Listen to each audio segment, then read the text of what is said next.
பண்றதும் பண்ணிட்டு ஸ்டோரி போட்டு நக்கலா பண்ற.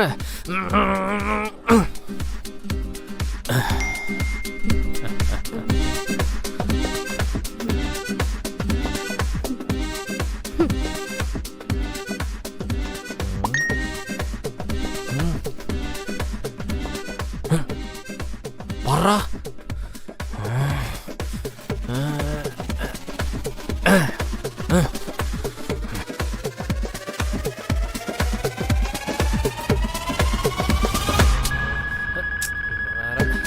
டேய் சொல்றா. டேய் கொஞ்ச நேரம் சும்மா இருக்க முடியாது? ஏன், உனக்கு என்ன பிரச்சனை? எதுக்குடா ரெண்டு பேரும் மாற்றி மாற்றி ஸ்டோரியில் சண்டை போட்டுக்கிறீங்க? இங்கே பாரு, சுற்றி இருக்கிறவங்க ஒழுங்காக இருந்தா நானும் ஒழுங்காக இருப்பேன். சொல்ல வேண்டியவங்கிட்ட சொல்லு. சரி கொடுத்து தொலை. ஹலோ, இங்கே பாருமா, லைஃபுக்கு மென்டல் ஹெல்த்ன்றது ரொம்ப முக்கியம். ஏய் வேடாமா இரு. தேங்க்யூமா. சும்மா என்ன என்கிட்ட பேசுகிற மாதிரியே பேசிட்டா?